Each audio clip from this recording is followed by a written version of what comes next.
It seems that the plot has gone a direction where it has no intention of actually solving any of the other mysteries besides Yuka's. So none of the mysteries surrounding Haruka, Saki, or Kurumi. So I managed to put myself into this exclusive Yuka ending of sorts. Now, I would believe that that's probably, it seems like that's the ending you want to get, because that's the end, well, I don't even know if it's going to be an ending or not. I don't really know the structure, but I'm like assuming it's an ending for some reason.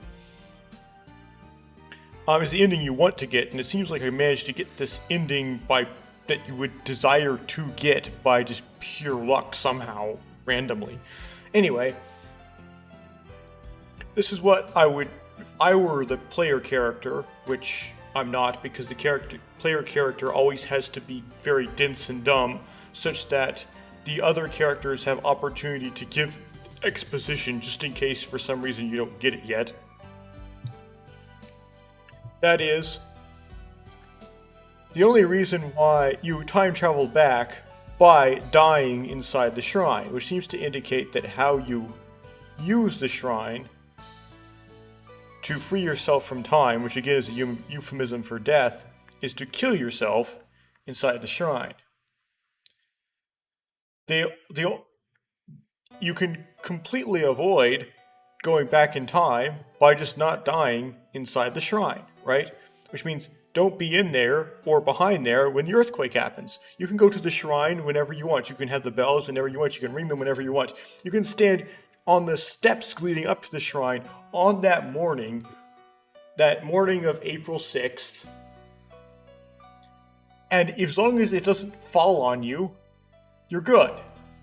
So why is there a conflict? Well, it seems that Yuka have a reason why you must go back in time, and therefore you have this desire to get crushed underneath that shrine. And you still have it, despite you understanding what it's going to do to you and can trap you in the sloop some more. And so you may not actually really be working with the player character, you might just kind of be manipulating him to get him right where you want him. And intend to just suddenly flip at the end and try to go into the shrine by yourself and get crushed under it by yourself at the end. Anyway. So the main character is trying to get that information out of Yuka, but can't. There's one thing I thought of, two more things. One is, the beginning of the game, we asked Yuka, what is the purpose of the seminar camp? Like, what is the purpose of it? And Yuka said that it was apparently to prepare us for writing our bachelor's thesis. But absolutely nothing in this camp has been about the bachelor's thesis at all. We're just goofing around like it's a vacation. No schoolwork is being done. And Yuka said that the true purpose, the seminar director told her to conceal until April 6th. But April 6th is the day that Luca planned to die. Which has to suggest, first of all, there's an implied character that's not been revealed, the seminar director. I don't know how important the seminar director is as a character. Did the seminar director smoke the cigarette? And because this is an Uchikoshi game and I have a little bit of knowledge of Uchikoshi meta since I've seen people play other Uchikoshi games, is this character someone who is setting up the seminar specifically to facilitate this time looping behavior, is behind this whole thing as this mastermind that planned it all out, which might invent a trope name for that. I'll call it pterodactyl villain. It's like everything's all predetermined, and whatever you do to try to achieve the results you want, you're really playing into the hands of this person all along. Sort of an advanced version if you can't beat stage 1. Anyway. So, we figured out, I guess like an episode ago, what the title means. It's Never7. Which basically, because you can never get to April 7th. You always die on the 6th. At the end of infinity, because you're trying to escape an infinite loop. That also kind of suggests that, oh, this is the first game in what would become a series. I guess it was intended to be a standalone game, but then afterwards, Kid decided they wanted to make sequels. What if all the remaining, this is just a game about time loop plot, like a series of just different successive games that have time loop plots. This is all just time loop games. Well, and then of course the second game would be a much different experience than if you'd already played the first game or if that was the first game you played. But anyway, let's go into this second pass, which is like the first pass, but it's abbreviated, much as if this is the last part that Uchikoshi wrote, and he was trying to hit the deadline. It's like summarizing parts, and so on.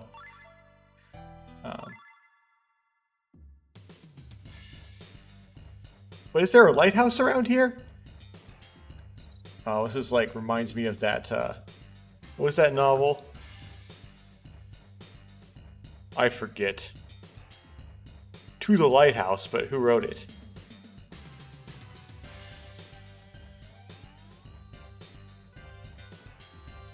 Well, whatever.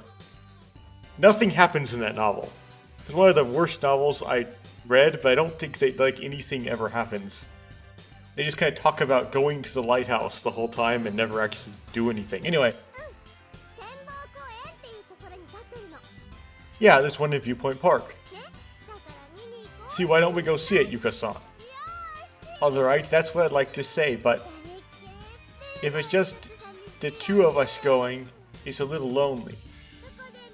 So, did everyone? What do you think, guys?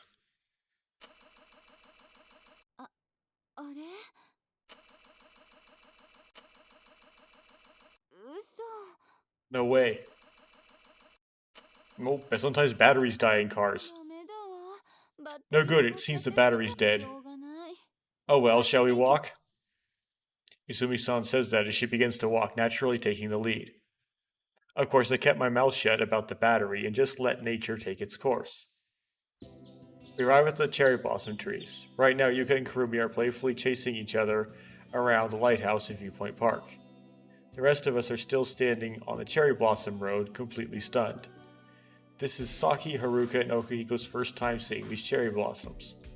The three of them seem to be under an incredible sense of awe. Express your feelings in the cape of affection, and carry out those feelings at the cape of love. Zumi-san is at the edge of the cherry blossom road, absently watching Yuka and Kurumi run around the lighthouse. Huh? What's that? It's the old tradition of this island. If a man and woman confess their feelings for each other under the lighthouse, it's said that their affection will bear fruit. It's a story she told us on the last second when we were sitting in a circle. The old tradition about this lighthouse, and after that the legend of the shrine. Izumi-san quickly begins telling the story. So you're going to repeat the story that she told after they went fishing. To be honest, hearing the same story twice is boring. I feel bad for Izumi-san, but I pretend to listen to the story while thinking about something else. Well, she didn't tell it twice, you're just hearing it twice. Yuka. She almost gave me a heart attack back there. But well, things turned out alright in the end. Well, it did last time when Saki got in the ocean. If we stay like this, Saki won't get swallowed up by the wave. We changed history. Yuka and I were actually able to change it. This fact cheers me up considerably. And then Kurumi and Yuka come back while out of breath. Hey, what are you talking about? There's a shrine nearby. Same thing's happening again. Izumi-san was in the middle of telling us a rumor about the shrine.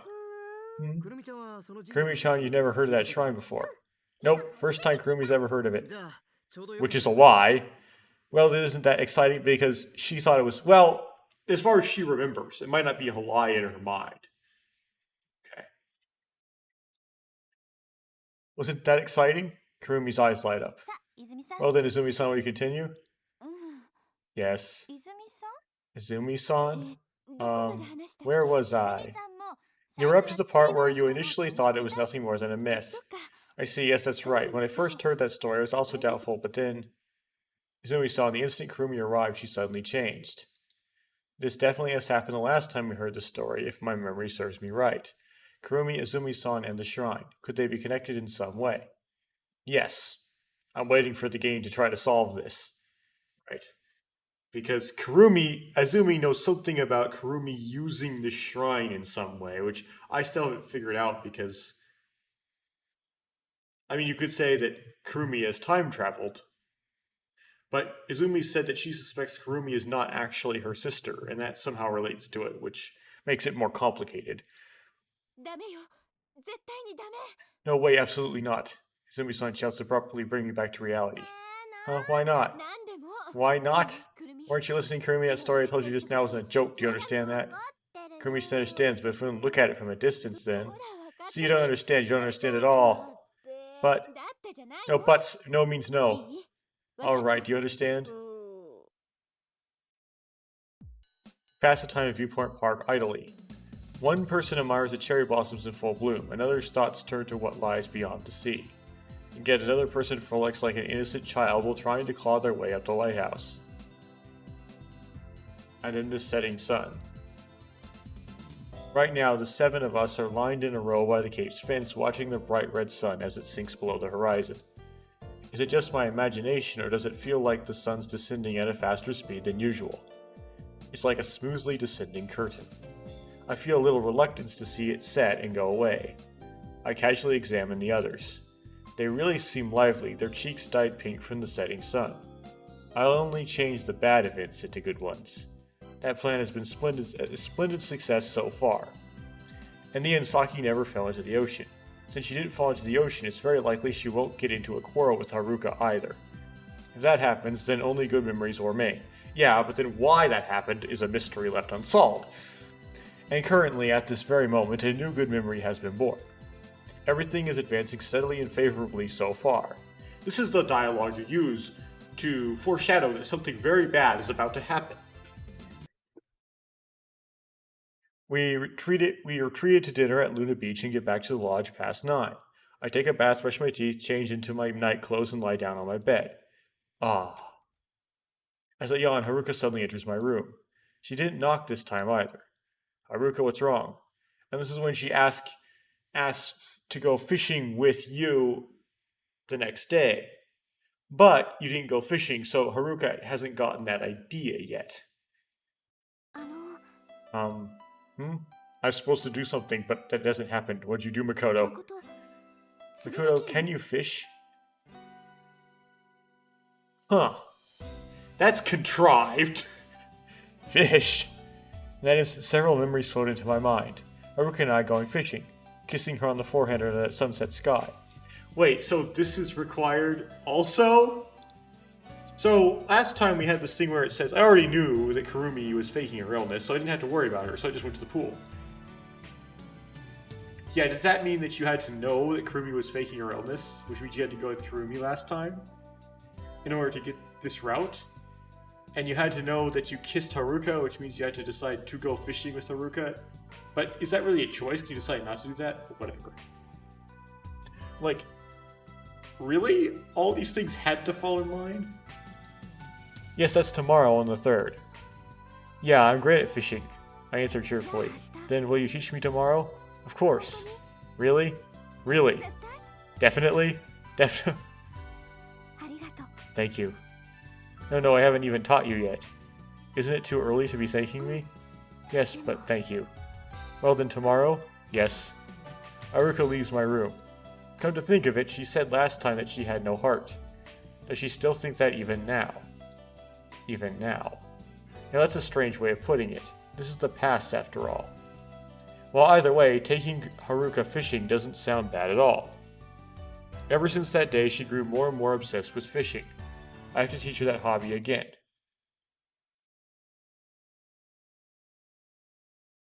Or not, because fishing's kind of a lousy hobby. I just judged you. I just judged the anglers. Haruka and I are on the pier, leisurely dangling our fishing lines. I just don't like fishing, that's all. I've already taught Haruka everything I know about fishing. Like the last time, Haruka constantly repeats the cycle of catching a fish then letting it go. If she continues to fish like this, then she'll be hooked in no time. That's what I think. Well then, I look at my watch. 3:23 p.m. I've got to get going now. Everybody's super sunburned. When I slowly get up, I turn to Haruka. Say, Haruka, I've got a little errand to take care of. Errand? Yeah, there's something I've got to confirm. I still want to fish. Okay, just wait right here. I'll be back soon. How long is soon? He has to go get the bell, doesn't he? About an hour. Alright. I'm really sorry about this. I apologize. Leave her with all my gear and head towards a certain place. How's it going, Yuka? Did you find it?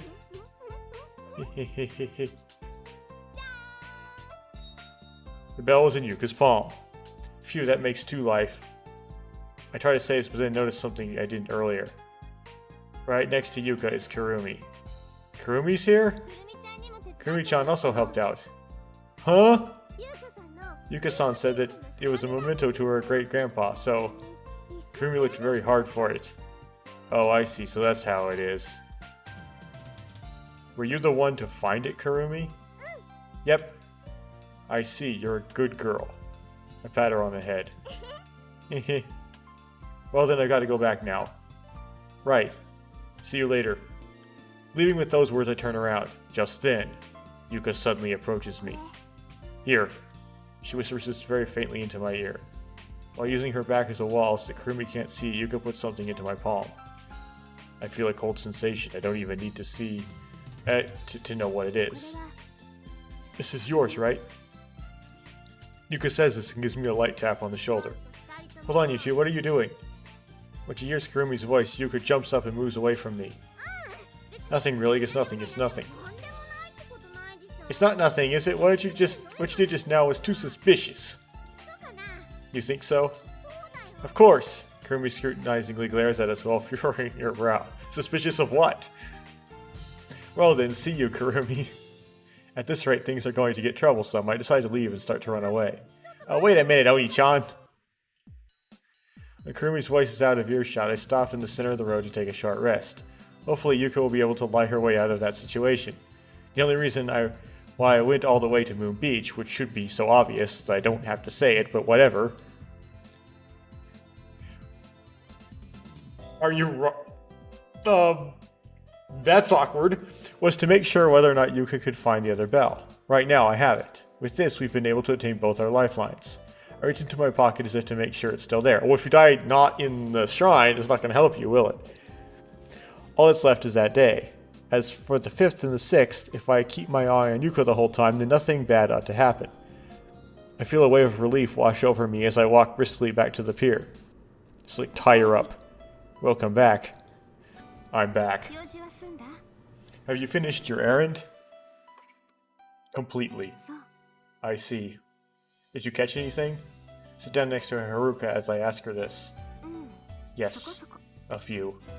I see.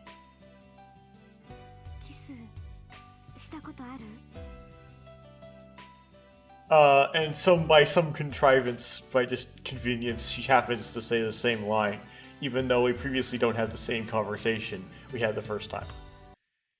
I return to the lodge with Haruka. I sit in my bed, waiting. Called cute retaliation? Okay. Waiting? For what? Why'd you go fishing with Ishihara? Oh, this. Right, that's why. I rush out to the terrace as fast as an arrow. What is it, Ishi? Before he can finish speaking, I punch Okahiko in the face with all my strength. Okahiko stumbles down from his knees. He's completely unconscious. Vengeance is mine, as they say. I don't think it works that way. I don't know where Uchikoshi read that. But that statement doesn't end there. This is payback for that last punch. Punch? Ah, no, just talking to myself. Ah ha ha ha. I try giving a fake laugh. Haruka tilts her head in confusion. Just then, huh? Saki appears. Why is Okahiko-kun sleeping in a place like this? It seems the basket won't be broken apart this time. After I finish eating Izumi-san's meat potato stew, we go to the test of courage Hirumi suggested. Well then let's go out. Kurumi takes the lead as she enters the forest. Now that I think about it, this is when Yuka invited me to team up with her. Hey Makoto-kun. Just as expected. Well, the invitation happens no matter what, right? I turn around towards the voice. Huh? I let out a surprised voice. For some reason, the one here isn't Yuka. Don't shout. Saki, why? Right, so we're really going to do this test of courage, right? Yeah. And in a test of courage, people usually get put into pairs, right? Well, yeah. Right, I think that's when we get there, it's likely that we'll be divided into pairs by rock, paper, scissors. Therefore, I want to discuss something with you. Could it be that during rock, paper, scissors, you want me to release the same hand as you? Huh? How did you know? No, in the past test of courage, someone asked me to do that in a way of pairing up with me. Well, that makes things quicker. So I guess it doesn't matter what choice you make, whether or not to, which rock, paper, scissors you choose at this part, right? Because you don't have to, we don't know what our choice you made with Yuka. Unless it forces that to be the case as well here. In other words, that's how it is. I'm too bewildered to reply. I'm stunned that Saki is the one inviting me along this time. Body swapping! Why did history change? I don't think I've done anything particularly different these past few hours. Well, Saki didn't get mad and storm off. Ah, I see, that's it. Now that I think about it, Saki wasn't here during the last test of courage.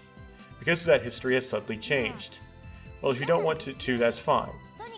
Anyway, I'll be going with scissors. Koto-kun, will you think about it? Leaving with those words, Saki goes chasing after the others. Think about it. Huh. Just gonna let me choose? Right now, I'm walking in the graveyard. Saki is strolling by my side. No, it won't let you choose. Huh. Does that mean you're required to, like, go with Yuka? Huh. In the end, I took her up on her proposal. I thought it would be rude to refuse a girl's invitation, and besides, Saki is leaving a clearly different impression on me than the last loop. I think I like this Saki more. However, I still don't know why Saki wanted to team up with me. I give Saki a sidelong glance. She looks at the group of tombstones calmly with no fear whatsoever. Judging from her behavior, it doesn't seem like she wanted to pair up because she was scared and didn't want to be alone. Then why? I decide to ask her. Say, Saki. I have a question that's been bugging me. Why did you invite me? You want me to tell you? Wait. The dialogue was orange. It wasn't green. Is that how Saki's dialogue normally is? See, it's orange. No, it's not Yuka's. Okay, I got too way crazy about that. It's not Yuka's orange, it's a slightly duller orange. Alright, it's Kurumi's that's green. Anyway, alright, then I'll tell you. I wanted to know more. Huh, about what? About you, Makoto-kun. I want to know more about you, Makoto-kun. I automatically become flustered. Who could blame me? Anyone would get flustered if a girl said something like that to them.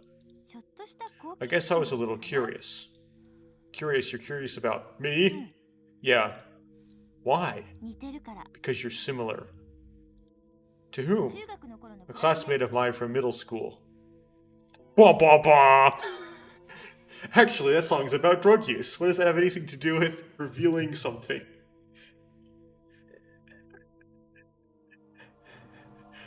Are you saying that there's a Saki route that's exact? Oh no. Like, you can literally have Saki die with you in the, what's it called? In the shrine instead of Yuka. So it's ambiguous at the start which person dies, because it could be multiple people, depending. The opening credits made it look like, it wasn't really the credits, it was like an anime opening cutscene. Sure made it look like it had to be Yuka. He was a boy that Yuka loved. Oh, okay. Hey, not the same conceited Edward again. But if even a third party like Saki is saying that, Then are we actually that similar? Hey Saki, just what are the similarities between that guy and me? Oh, you know who I'm talking about. Yeah, I heard about him earlier from Yuka. Well, no wonder. There's no way she wouldn't mention him given the circumstances. But it's not like you're splitting images or anything. Then what is it? Is it our faces? No, you two look completely different. Then what? How should I put this? Your personality, perhaps? Body swapping again! I'm assuming this game's not going to pull that one. But it pulled time travel all of a sudden, so... Honestly, there was a ton of hints. Like, they were hammering about time the whole time. They're like, you gotta break free from time. The talisman said, break free from time. So... You should be able to see it coming. I just was too dense. But that's also a little different. How could you call us similar if we don't even look or act alike? You two are similar. You definitely are. I think it's probably your overall attitude that's the same, like your bearing or something. My bearing? There's a certain essential part of you that you definitely share with that boy. So even though your faces and personalities are different, it feels like you're the same person. Occasionally at times when I see you act impulsively, it really feels like I'm hallucinating. It feels like you're just like that boy. If what? Then at that time... Yuka screamed! Because she got scared. Why, Kurumi, Saki and I turn around upon hearing this blood-curdling scream from behind us. As the crying gets louder, we see a black shadow running towards us with great speed. It's Yuka. What's wrong, Yuka? It's alright, anyway, calm down. Saki firmly grasps Yuka's shoulders and calms her down. Head. Oh, brother, did Kurumi get her again? Just then... geez, don't go running off without a word, Yuka-chan. Azumi, who is paired with Yuka, comes up to us quite out of breath. That was a dog. It was just a puppy sticking its head out of the bushes. I see, a puppy. Wait a minute, shouldn't Yuka have been prepared for it this time? It's just Yuka. As we return to the lodge, Yuka keeps muttering deliriously to herself like a person who was abducted by aliens.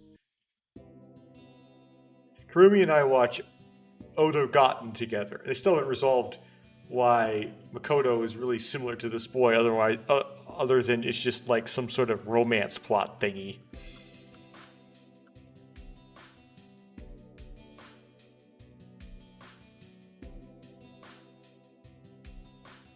The others go to the hot springs. Oni-chan? So you have to make this decision to... Oh, well, okay.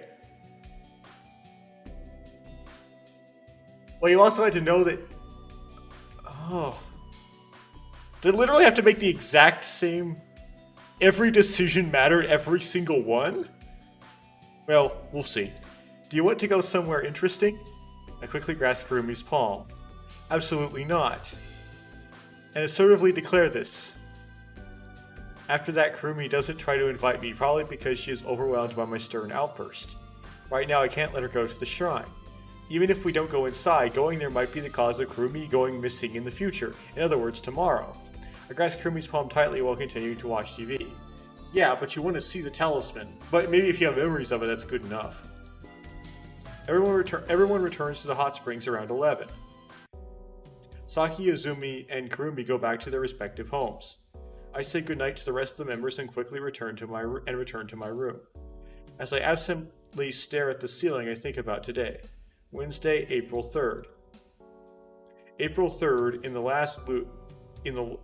last loop, had Saki getting mad and storming away. And she revealed the fact that Haruka was a clone. If that's so, then that means that this time the others won't know this fact. Well, that's not necessarily a bad thing.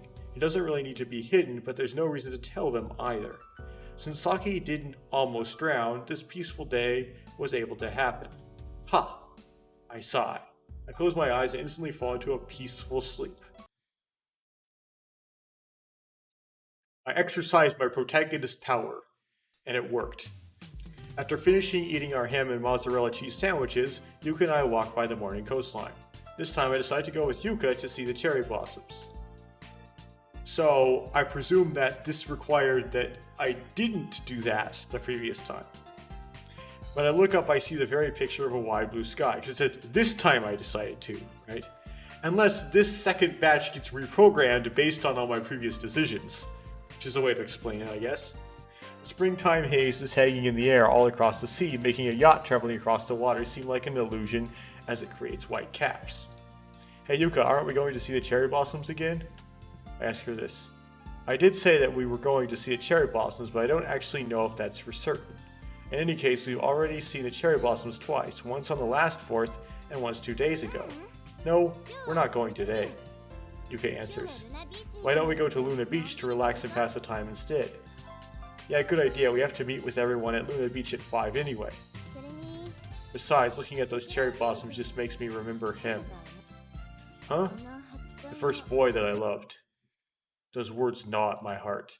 It grows hot like an angry blazing fire flaring up. Why do I feel so depressed? This is the unpleasant feeling that's similar to irritation. Now that I think about it, yesterday during the test of courage, in the end, what was it that Saki tried to say? Occasionally, at times when I see you act impulsively, it really feels like I'm hallucinating. Feels just like you're that boy, if... Well, whatever. I'm getting too worked up over nothing. Something like that is inconsequential to me. Well, until the plot decides to make it consequential, then it is. Even if our attitudes are similar, it's as inconsequential as a grain of sand on the beach.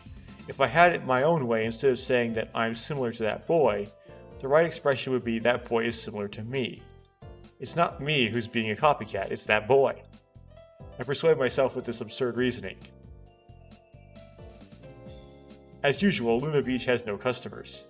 Yuka and I sip down. We sip down. It's a new way to use a chair. On Izumi-san's boiling hot coffee. Oh. Wow. When you read half a sentence. With no customers at hand, the idle Izumi-san sits with us. The clouds are coming in quick. Izumi-san suddenly mutters these words. At this rate, it'll definitely be cloudy tomorrow. Wow, how do you know that? Half of it's intuition, half of it's experience. When you spend a long time living by the sea, you gradually reach the point where you know these kinds of things. Huh? Shall I tell you one more thing? There'll be a heavy rain starting tomorrow night. Yuka and I exchange glances. There'll be a great downpour. How do you know? Are you doubting me? No, that's not it. Alright, well then, why don't we make a bet? A bet? On whether it'll rain or not tomorrow night. There's no way I'd bet on that, because tomorrow night... Ow! Yuka stomps down on my foot from under the table with all her might. Huh? You got it, we'll take you up on that bet. That's the spirit. After all, there's no way it'll rain with this good weather. Oh, then what's your wager? If it does rain, then on my next summer break I'll help out at Luna Beach, but only for a week. Really? Yes. Yuka, she's quite the philanthropist, even though she knows that it's going to rain. And if it doesn't rain? Let's see. Well, the next summer break, please take me out for drinks. It'll be on you, of course. Yes, alright. But if you want to back out, now's the time. I'm fine, it definitely won't rain. She's not going to stop. So Yuka really did intend to help out from the beginning. But even so, why does Izumi-san have so much confidence? Can you really do something like predict the weather with just intuition and experience? Well, this game did suggest that Izumi-san did know something about the true purpose of the shrine. But Izumi-san, why are you so confident? I try asking her. My intuition is very accurate.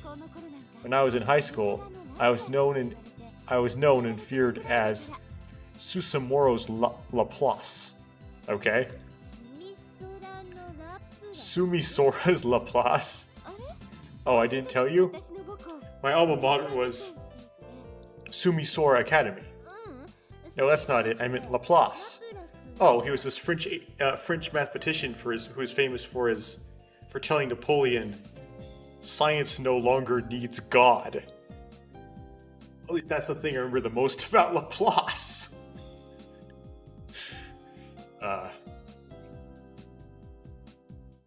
But you probably, sometime of your life, have heard of a differential equation solving technique called the Laplace transform. And, see, what's the Laplacian again?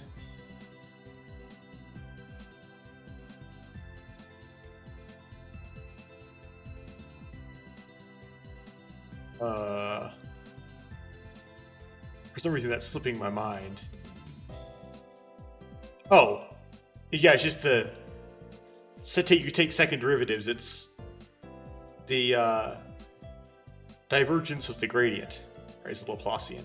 Anyway, oh, you don't know what Laplace is? It refers to Laplace's demon. Okay, never mind. I don't know what that is. So I'm gonna say I said I don't know. Get this, like, Uchikoshi thing. I see you don't know. These are the words of the French mathematician and astronomer named Laplace.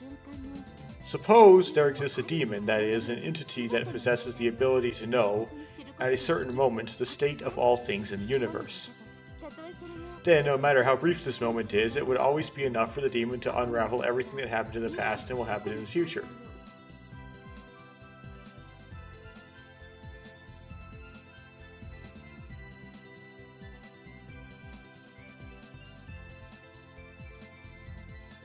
Couldn't there be like some sort of parity reversal? Because Laplace didn't know about...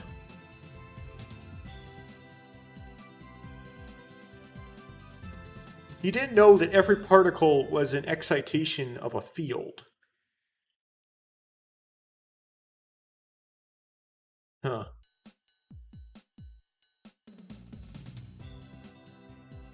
I'll have to think about that one.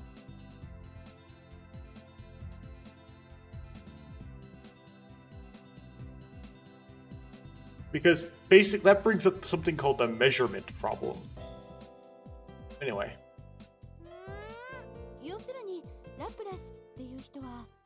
In short, that man named Laplace was saying this. Everything which occurs in the world has been predetermined from the beginning. That's what he's saying. No matter how big or how small an event is. Its occurrence is by no means accidental, but in fact inevitable. That's what it means. Okay? I mean...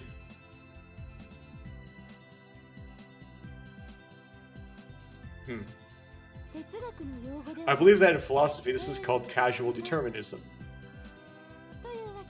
And so, when I was in high school, I would bluntly make predictions about things other people didn't know about that proved to be accurate, so my friends called me Susamore's Laplace.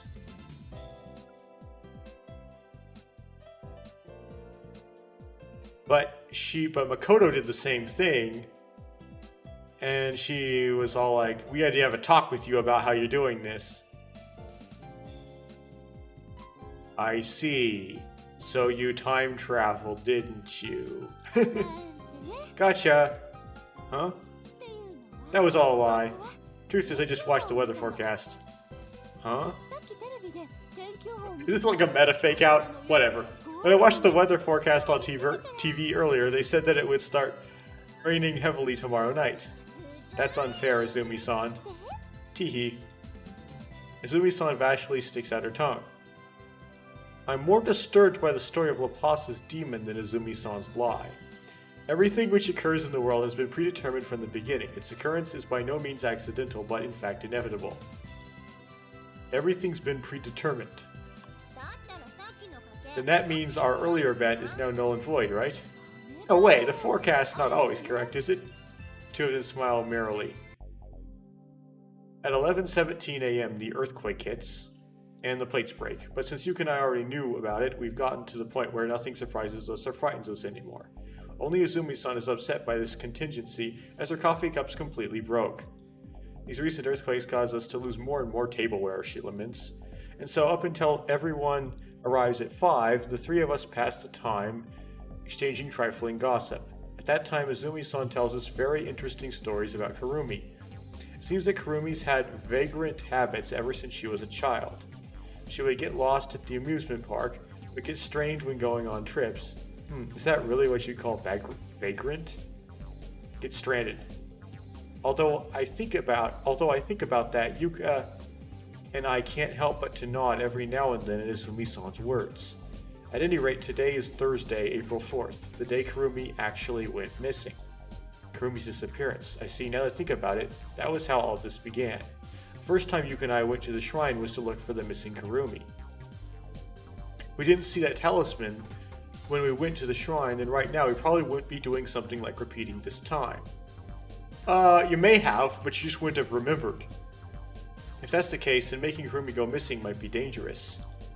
No, wait a minute. There's a much bigger problem in letting happen than that, isn't there? No matter the circumstances, Kurumi's disappearance isn't something to be grateful for. Izumi-san also got extremely worried. Yuka and I know that tonight Kurumi will go missing. Nevertheless, there's no way that I can let that happen. Tonight I'll be with Kurumi the whole time. Of course, I'll have Yuka to help me. It's not like we're going to babysit her, but if we keep a close eye, we should be able to prevent that incident from occurring. If we could change Saki's history, then we can change Kurumi's. The preparations are finally in order. Everyone is each holding a paper cup.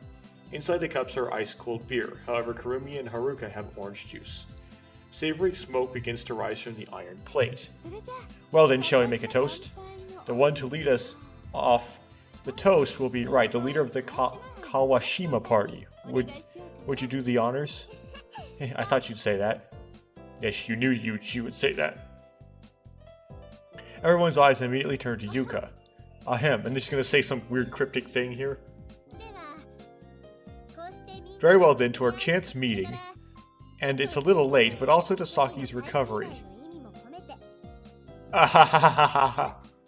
My recovery? Way to go, Yuka. Yeah, don't you remember? Weren't you hospitalized for pneumonia once during middle school? Now that you mention it, that's true. Hey, isn't it way too late for that? But it's better late than never, right? Anyway, is everyone ready? Well then, cheers! Well, that was awkward, but at least she was able to pull it off.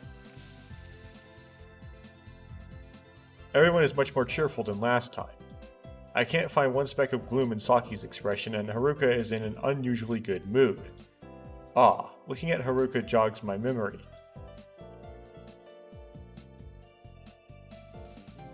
Oh, okay. Hell's about to break loose any second now. This. Haruka takes out a plastic bag. Inside are some familiar small living creatures closely packed and crowded together. There's crabs there. As if sensing the event that's about to come, Yuka quickly runs away. I nonchalantly go around Okuhiko and stand behind him. Haruka-san, what's that? Kurumi asks innocently. Sea roaches. What do you want to do with them, Haruka-chan? Eat them. Huh? Huh? Huh? But they may be surprisingly tasty. Kurumi mutters this. There's no way something like that would be good. Shall I try grilling them? Hey, listen to what people are saying. Grill them, grill the sea roaches. Don't grill them! In the time she says it, Haruka is almost finished opening the plastic bag. I smoothly hide behind Okuhiko's arms behind his back so he can't try to run away. Oh, bind. Huh, Ishihara, what are you doing? And in the next instant, the opening to the plastic bag opens up and a large group of sea roaches scatter. Ah! Okay, Okuhiko screams. Saki and Izumi-san vanish at top speed. Fortunately, none of the sea roaches scatter on top of the iron plate and they go every which way. However, several of them climb on Okuhiko's body. Let me go, Ishihara, let me go, let me go. They're getting in my pants. They're getting in my pants. They're getting in my pants. They're getting in my pants. Ah! Wham. Okuhiko completely faints. Soon enough, everyone timidly comes back. But we wanted to eat them. Haruka and Kurumi slumped their shoulders in disappointment. About an hour has passed since then. The party's in full swing. Due to the sea roach incident, we've become more lively. Everything is calm as we fool around and poke fun at each other. It's as noisy as ever. I think now's the best time to tell Yuka about my plans for us to be together with Kurumi all night, so... I secretly call Yuka over towards the rocks, a short distance away from the party. What is it, Makoto-tan? Do you have some business with me? Yes, there's something important I have to talk to you about. What is it? Let's see if it is a confession of love? Idiot, there's no way it'd be that. Come on, Makoto, is that it? Then you should hurry up and say it. Makoto-tan, the truth is I also... Huh? My heart is beating furiously. That was a lie, a joke. I thought it'd be funny if I made a little fun of you. You're so cute when you look troubled. So, what was something important you wanted to talk about? With a deep sigh, I tell Yuka my plans for Kurumi. I see, so that's it. You'll help me, right? Of course! Hey, did you really understand a word of what I just said now? Jeez, it's fine. Just leave it to me. Maybe I should have waited until she was sober before bringing this up. That's what I think. And at that time, the sound of water splashing echoes. Okay, so this is the beer. This sound is exactly like the one I heard at the last barbecue. I don't need to turn around to understand the situation. Saki's hand accidentally slipped and she spilled the beer in her paper cup on Yuka. But Haruka does not spill orange juice on Saki because they haven't had their argument that would precede that. Huh? Yuka? But Yuka's in front of me right now, isn't she? Which means... Haruka or Okuhiko? I try slowly turning around. By the iron plate, Saki is holding a now empty paper cup, and the beer has landed on Kurumi. Kurumi's clothes are soaked from her chest to the bottom of her shirt. I see. Because Yuka wasn't in the ring of people, the person who was next to her originally, Kurumi, was directly hit. Hey, Saki-san? Sorry. Everyone becomes completely silent. I'm really sorry. She sounds genuinely apologetic, meaning every word. As a further gesture of apology, Saki begins to wipe the beer off of Kurumi's clothes with a dishcloth. Okuhiko doesn't make any stupid jokes and keeps his mouth shut. Naturally, Haruka also stays put, not showing any signs of agitation. Just then... Geez, Saki-chan, are you sure you're not drunk? That was pretty careless of you, Saki-chan. He he he he.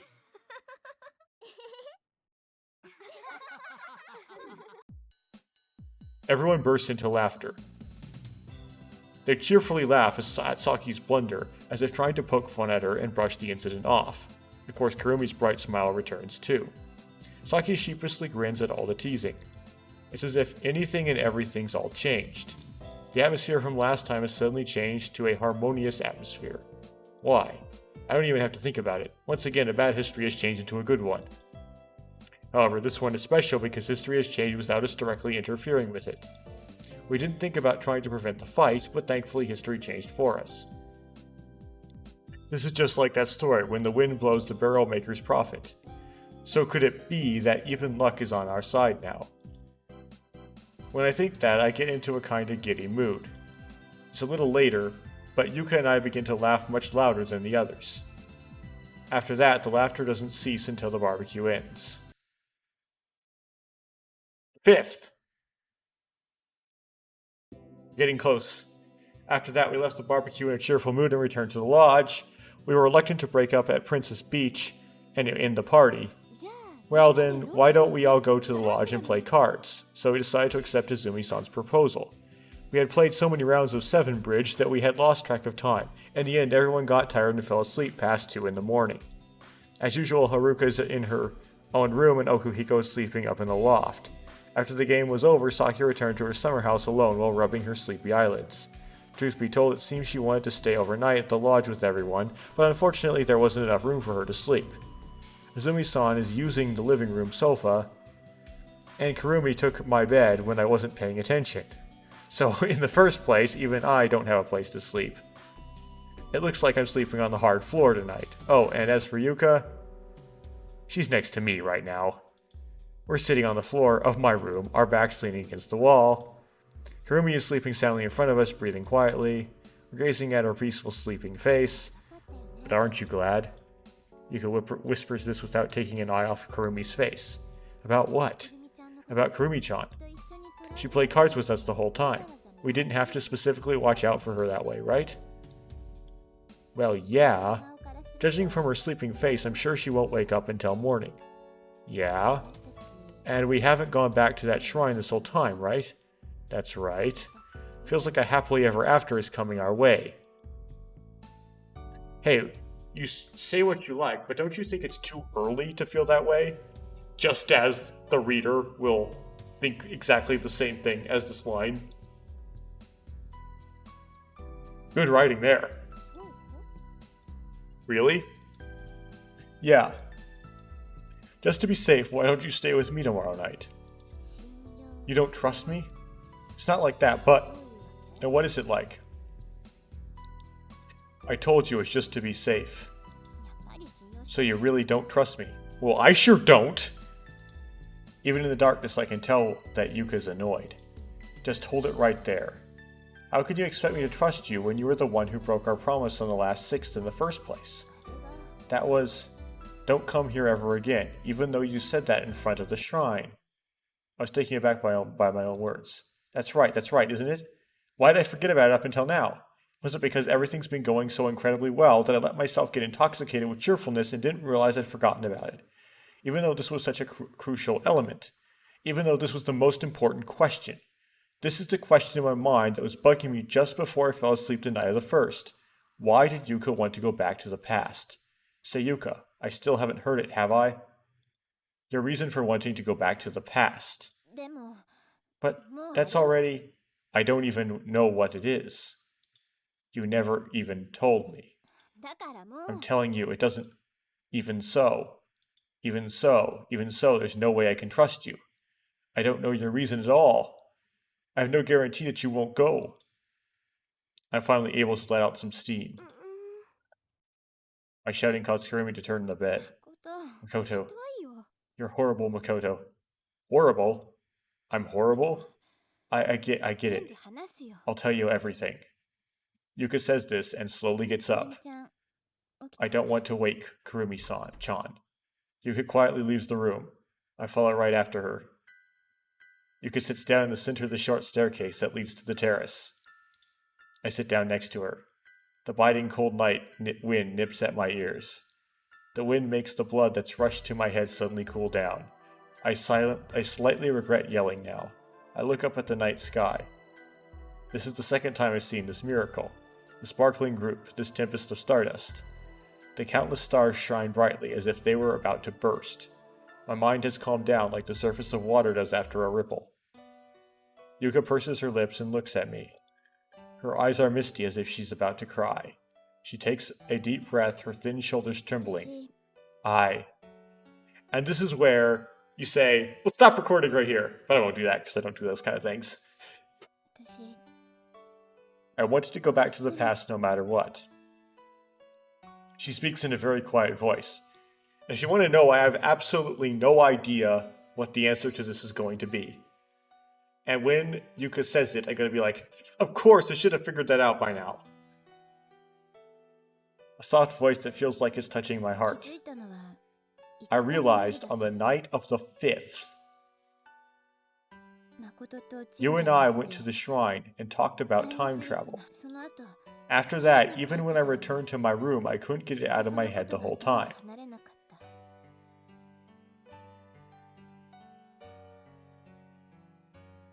So you did not plan that from the first? Okay. But I turned in my bed countless times, and just when I finally felt like I was going to fall asleep, I suddenly realized it. The meaning of those words. The meaning of those words written on the talisman. The spring rain at the end of the cape, together with the echoing bell will free you from time. And before I knew it, it was pouring rain outside. I headed for the end of the cape, while feeling the cold sensation of the bell in my pocket with my fingertips. I thought that if I did it, I'd surely return, because I wanted to go back to that time. The first boy I loved. He told me he loved me, but even so, I still haven't told him. I never told that boy my own feelings. Okay, so I guess I did have an idea what it was, because I did say this. Not really much suspense, is there? It's like, kind of like, I thought, the reason why I said I didn't know, had no idea, is because I thought it would be way more interesting than this. So I kind of ruled it out. Don't tell me that you wanted to tell him I loved him. I need to tell him that no matter what. If I didn't, for that purpose? The only reason you did it was for that purpose? But that's already...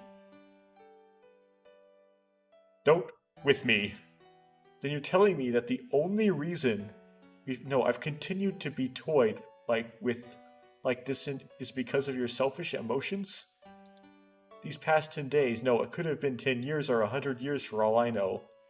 You've been stuck like this that whole time because you're recklessly acting upon such ridiculous and childish emotions? They're saying that Yuka is making something up. There's something more, she's like bluffing. You're wrong. Wrong. Then why don't you try telling me what I'm wrong about then? That's... I get it, that's enough. That's enough, nothing matters right now. I've had enough. I stand up while shaking my head. I feel so exhausted. Everything really doesn't matter anymore. At this point, I don't really even want to speak to Yuka. I don't need to. It's getting harder to breathe. I don't want to think about anything. I stagger as I climb up the stairs. Makoto? I hear her calling behind me. However, I don't want to look at her face. When I return to my room, I lie down on the floor and close my eyes. I want to hurry up and fall asleep. At this point, I wouldn't even care if I fell asleep for eternity. All I want to do is run away from this messed up reality.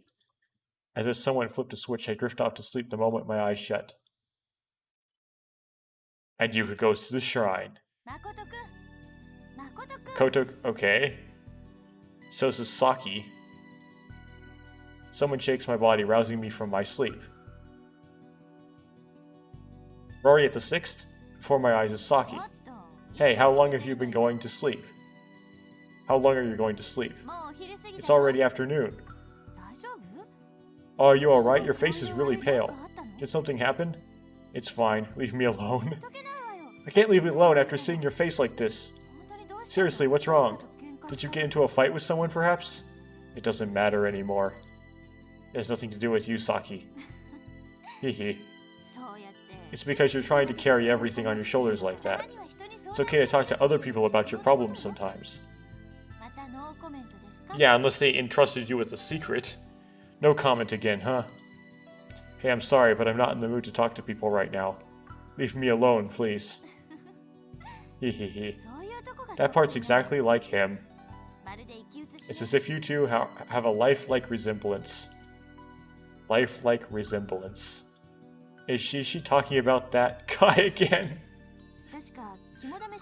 I'm pretty sure I said this during the test of courage too, but occasionally at times when I see you act impulsively, it feels like you're just like that boy. If... ...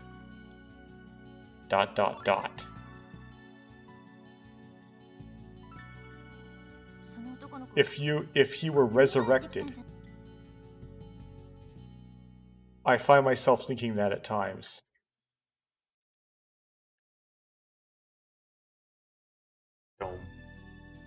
And that's the obvious reason why I'll be forever unrequited. Because he just died. Resurrected. Huh? No way, you didn't know? Saki quickly places her palm over her mouth.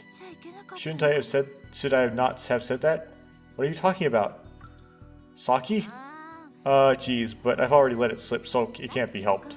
In exchange, you absolutely need to keep this a secret from Yuka. I give a silent nod. Saki stares off into space, hesitant about continuing, but I'm pretty sure Yuka already knows. However, before long, she takes a deep breath as she made a decision and mutters this. That boy is dead. Dead? Yeah. It was when we were in 9th grade in June. We were staying at a hotel while on a field trip, when all of a sudden... What? There was a fire. A fire? It started in the office kitchenette on the main building's 3rd floor. My group was fortunate enough to be staying towards the hotel's annex, so we managed to evacuate without any problems, but it was definitely past 2 in the middle of the night. The alarm suddenly rang and we frantically ran out the back. When I woke up at the main building, part of the 3rd floor was already a sea of flames.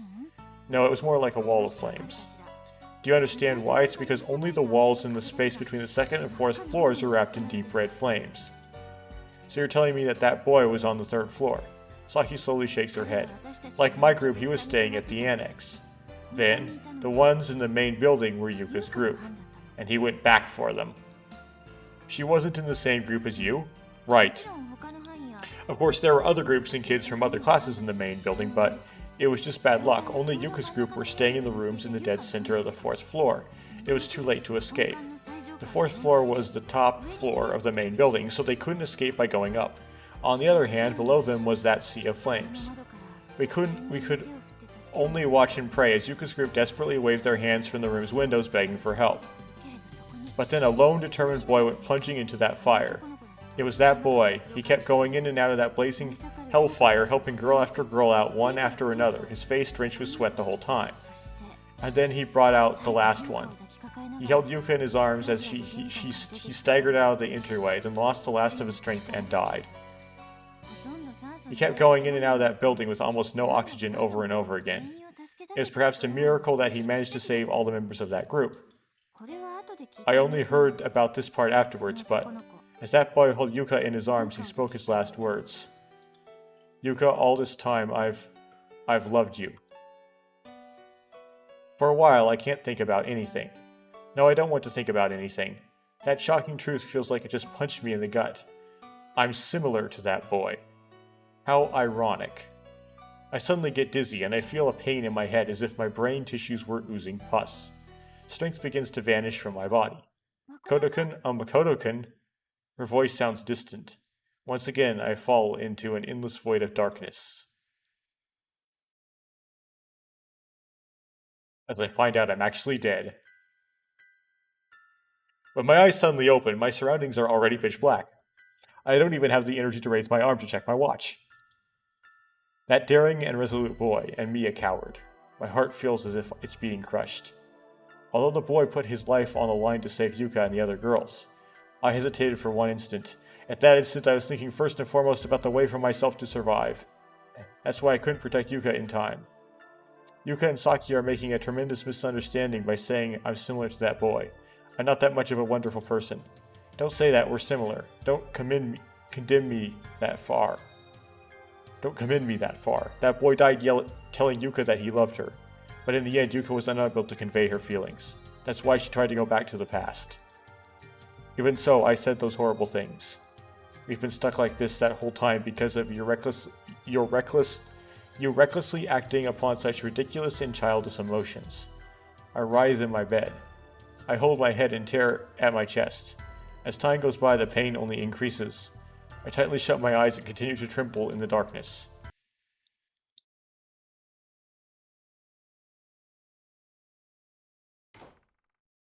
Suddenly, a clamorous sound echoes. Okay, so this is unseverable rings of fate. I open my eyes and look towards the door. Izumi-san? Kurumi's gone. Uh-oh. I suddenly woke up in the middle of the night, and when I looked around, Kurumi-chan was gone. Yes. I searched alone at first, trying all the places I could think of. Inside the shop, the area around Moon Beach, all of it. Do you know of any other places Kurumi-chan would go? Do you have any clues? Izumi-san softly closes her eyes and gently shakes her head. Anyway, sitting still here won't get anything solved. Saki rises to her feet, standing upright. Why don't we all quickly split up and look for Kurumi? Everyone files out the door. Before long, I'm all alone, still sitting on the dining chair as still as a decaying doll. You're not going? Makoto, you're not going to help look? Over Haruka's shoulder, I see Azumi-san's small figure. Her eyes are filled to the brim with tears. She's worried about Kurumi. What? What am I doing? Why am I just sitting around like an old rotten tree and doing nothing? At that time, Yuka appears. The cuckoo clock chirps 5 times. And today's date is Saturday, April 6th. Saturday, April 6th. Saturday, April 6th! Flash runs through my mind. Kurumi's gonna get caught in the earthquake. I quickly look out the window. A downpour. The rain clouds covering the whole sky are getting brighter. And just where's Kurumi? Where is she?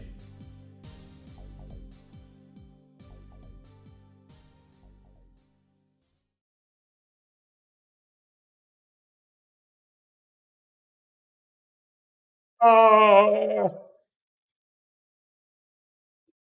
Do you break the controller?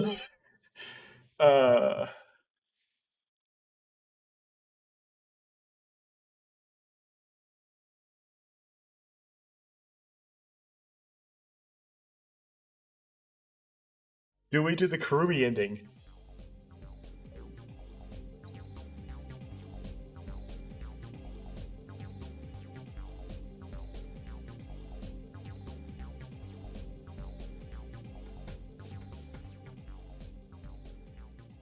This is titled Unseverable. Unseverable Rings of Fate.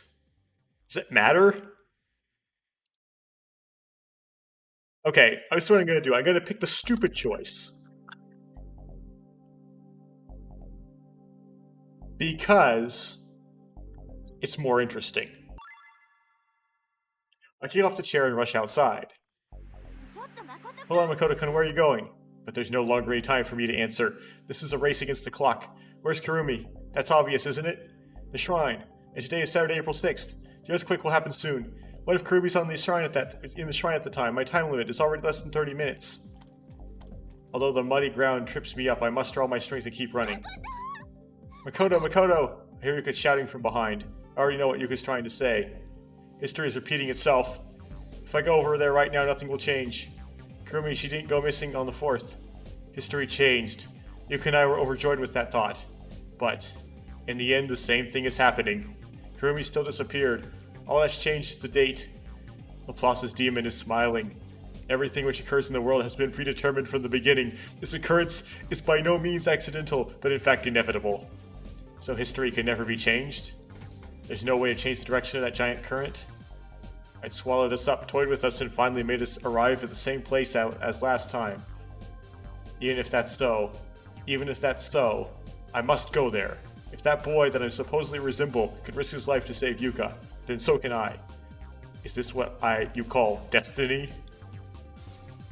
I arrive at the long staircase that leads to the shrine. Without stopping to take a breath, I begin to rush towards the staircase. Just then, wait! Someone suddenly grabs my arm from behind. Without giving me time to turn around, that person blocks my way to the staircase. It's Yuka. Don't go! Please don't go. Kurumi is in that shrine. So I gotta go. I've gotta save Kurumi. No, absolutely can't let you. Absolutely not. Get out of my way, Yuka. There's no time.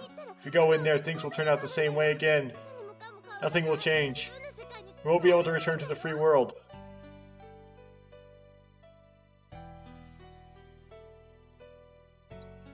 We'll have another chance. I can't go back to the past again. It's like, should I end this Let's Play right now? Or should I continue it and prolong it for several more parts?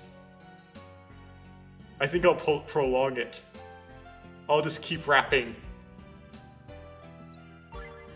Yeah, I get it. But it's alright, because I'll get another chance. That's why. No, I absolutely can't let you. Absolutely not. Makoto, stay here. I don't want to lose another precious person. Precious person. Don't want to lose you. You went as far as risking your own life trying to save me. Mine. You're wrong. That's wrong, Yuka. It's the opposite. I hesitated for a moment back there. It's because I thought of myself first. That's why I couldn't save Yuka. I killed Yuka. It was just a complex. Please, please. I don't answer. Without a word, I brush past Yuka's shoulder and walk up to the front of the staircase. The rain beats on me. The sound of heavy rainfall drowns out all other noise. I move my still legs again. Kodo! I begin to run up the staircase at full speed. I slip on the wet stone steps, falling to my knees, but there's no pain at all. I reach the top of the staircase and run like the wind past the shrine's grounds. Wait! I turn towards that voice. Yuka's come chasing after me. Stay away! Stay here! But Yuka ignores me. And runs past me, plunging into the shrine. Yuka! I survey my surroundings, but I don't see Kurumi anywhere. Where's Yuka? Right now, Yuka's trying to go through the small hole in the front wall. Hey, Yuka! Ignoring my shouts, Yuka disappears beyond the hole. In the end, we've arrived here again. Kurumi isn't here either. Only Yuka looks towards me with eyes that seem to be asking me something, and I didn't save my game. The slanting shrine's wall slowly draws near us. Over the panicked Yuka's shoulder, I see segments of the thick pillars breaking up into small wood chips as they blow up in the air. In the next instant, I hear the sound of the shrine crumbling. What should I do? My mind hesitates for a moment as I think this. I'm hesitating again. This very instant, I'm thinking about my own body's safety. It's too late. It's all too late.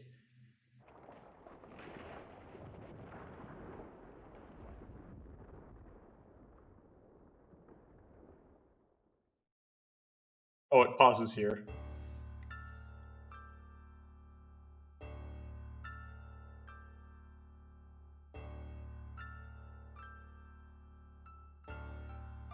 I already read this dialogue. I'm just clicking through it.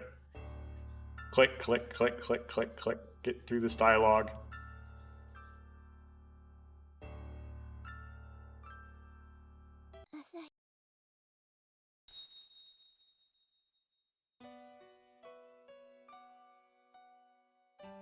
Credits.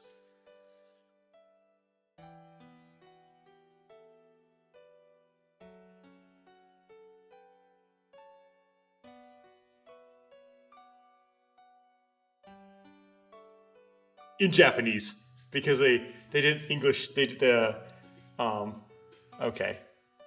The fan translators didn't figure out a way to translate the credits.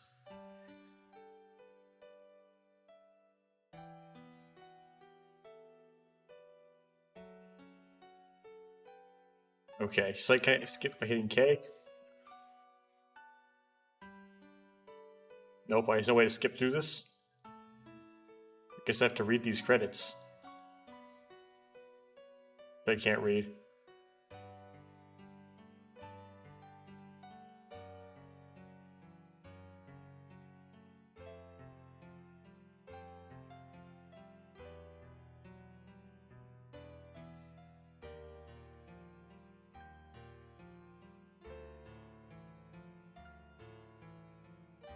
So basically, you just choose don't save Kurumi, right?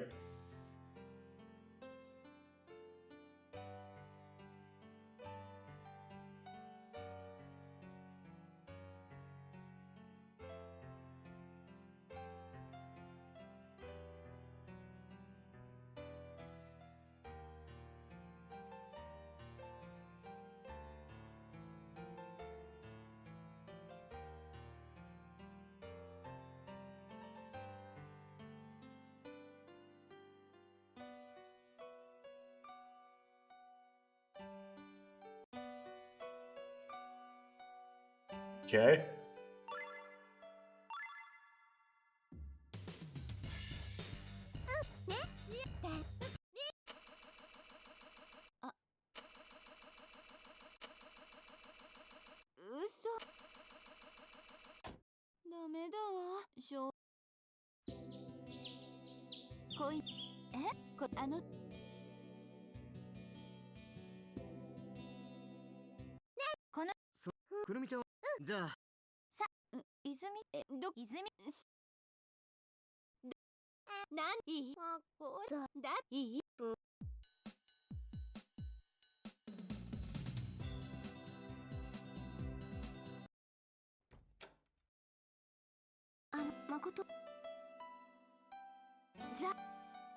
How long's the recording? Okay, 1 hour 14.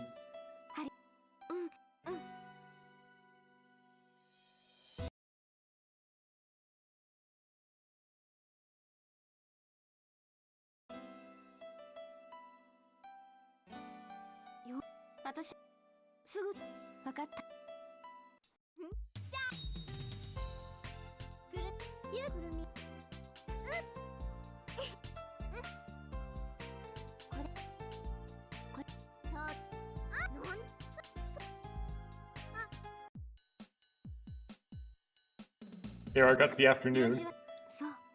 Sun's going down.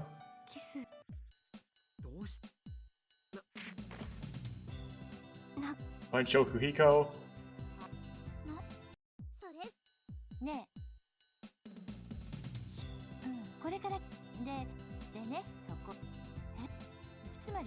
Do the test of courage with Saki.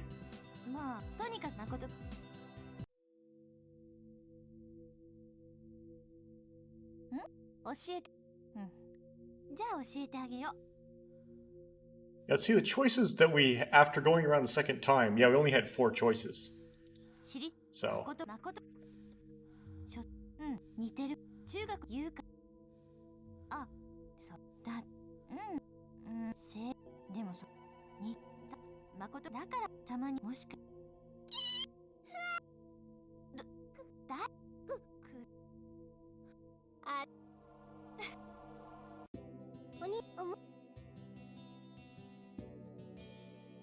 Steam of attraction, okay.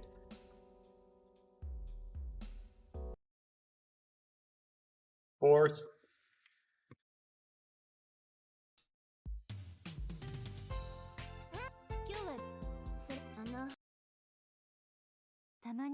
It messes with you. Makes you think Azumi time traveled.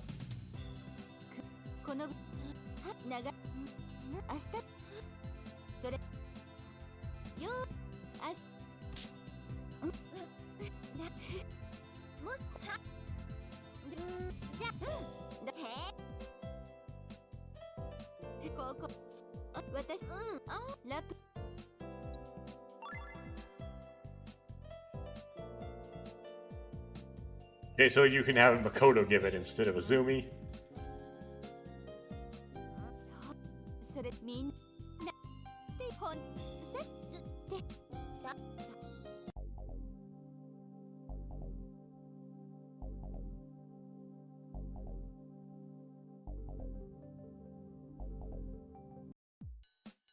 Okay.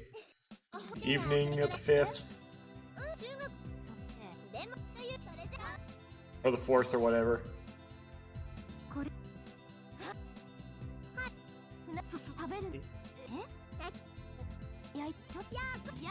Bugs.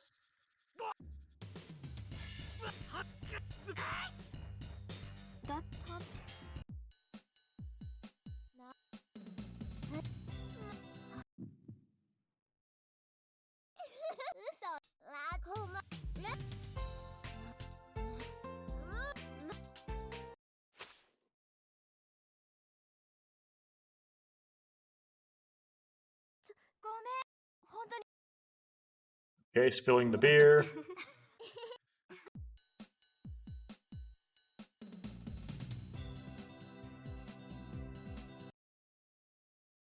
Okay, now we got to the 5th. Okay.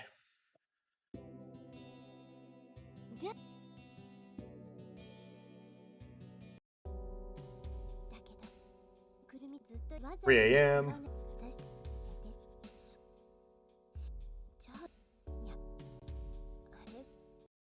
Conversation with Yuka.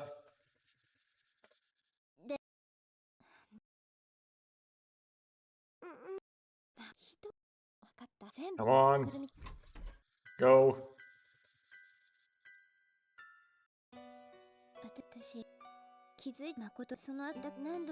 Get mad at Yuka.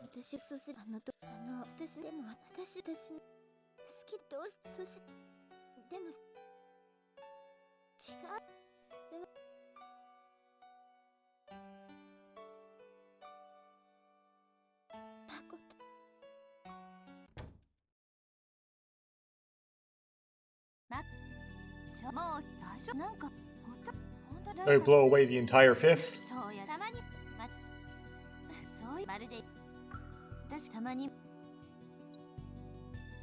There's a second choice here. But try it to see what happens. Stop talking about him.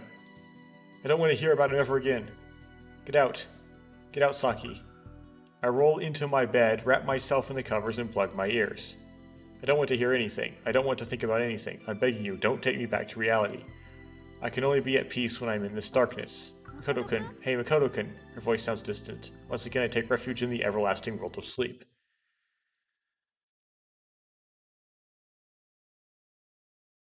Sixth.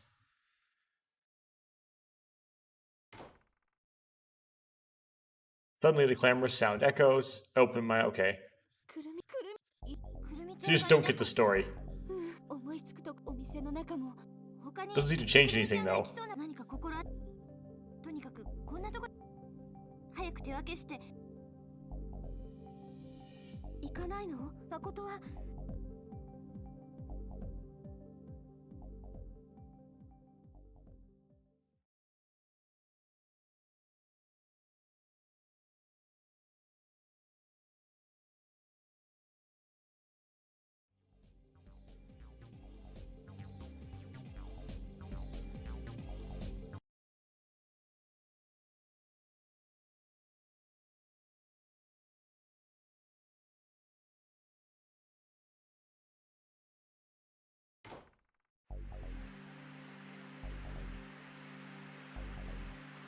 Oh!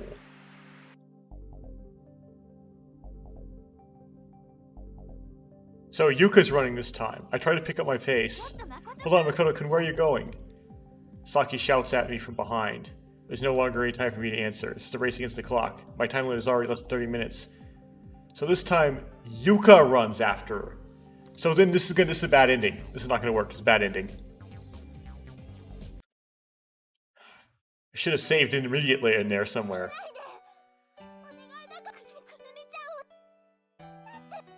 Nope. Okay. Oops. I'm not even gonna bother reading this. I know this is just... I don't care. I know this is new stuff I haven't seen, but I know it's gonna end bad, so... yeah, okay. Load.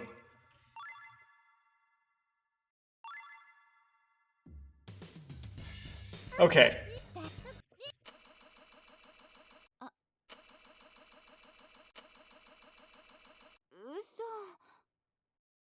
Okay, I'm gonna do a pause and mute.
教え、知りた。誠くんをもっとよ。似てる。中学の優香。あ、そうだ。でもにだ。誠だからたまにもしか。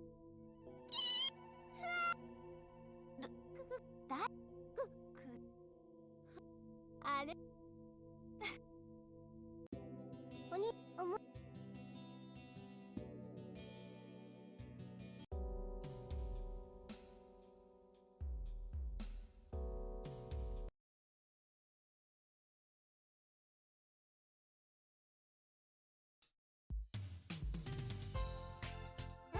今日はたまにもしこのなあしそれよあもっほらじゃへこ私のラ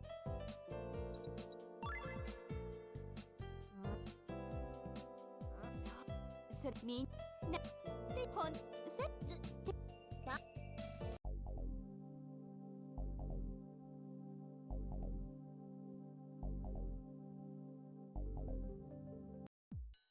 スカンではそれから中学それでもそれか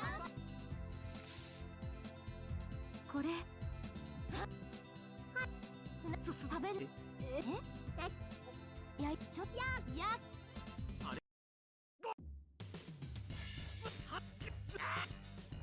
だ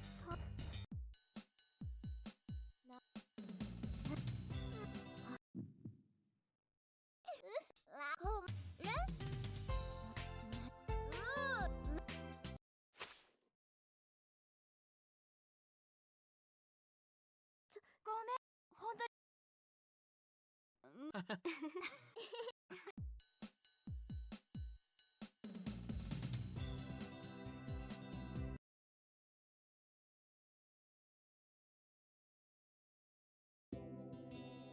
じゃだけど車わざこの私めでそうじゃにゃあれ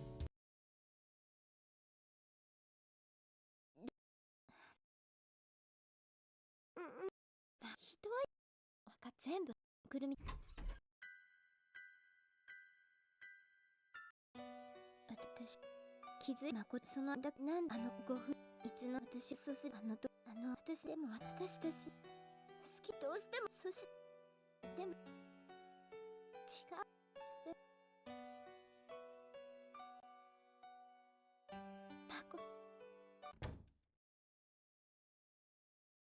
誠くんもう大丈夫なんかほんと誰かそうたまにそうまるでたまに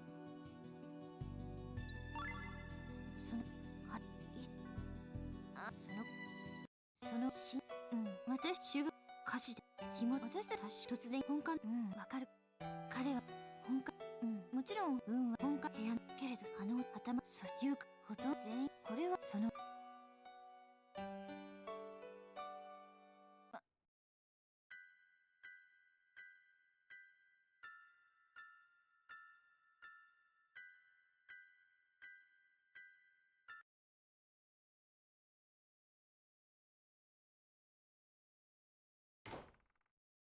くるみ夜中にくるみ思いつくとこお店の中も他何か心当たりとにかく早く手分け行かない誠は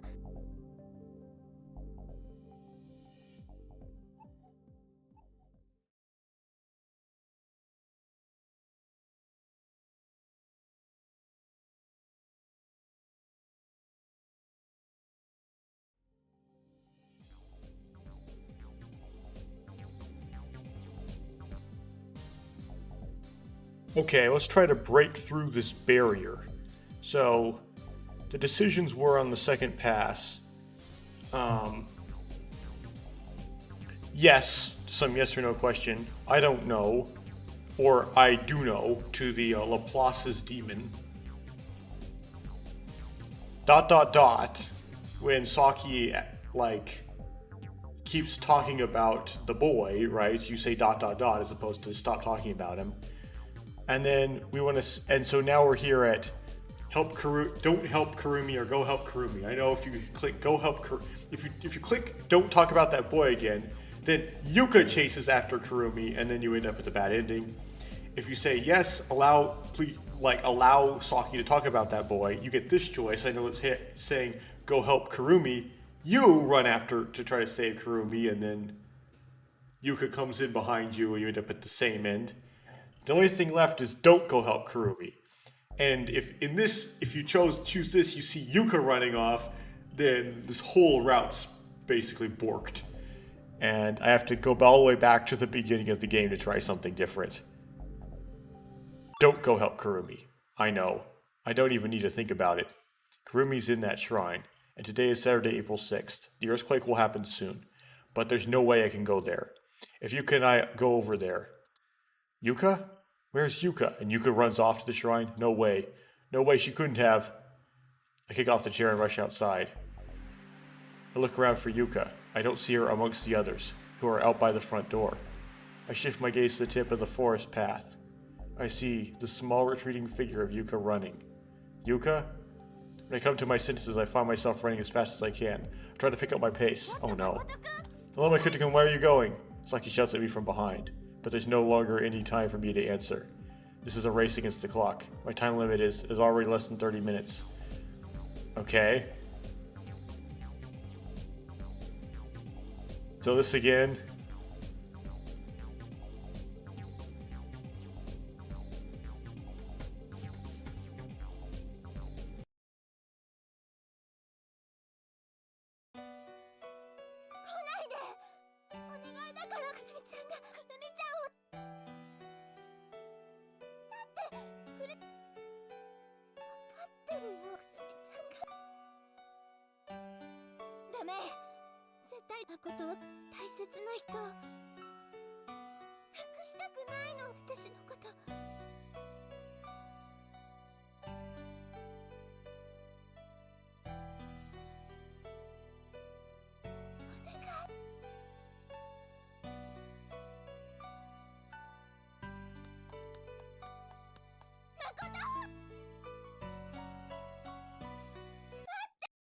Okay, so I fail utterly.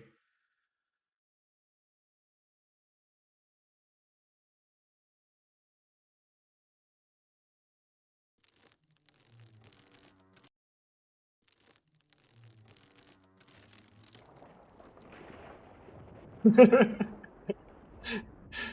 is so fourth wall breaking. This line.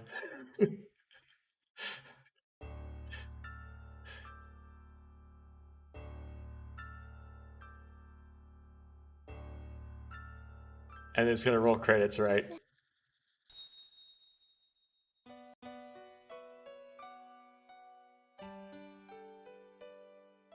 So this save is completely dead. It nowhere from this save can I get to any sort of good ending. I guess that ends this recording. What a dud.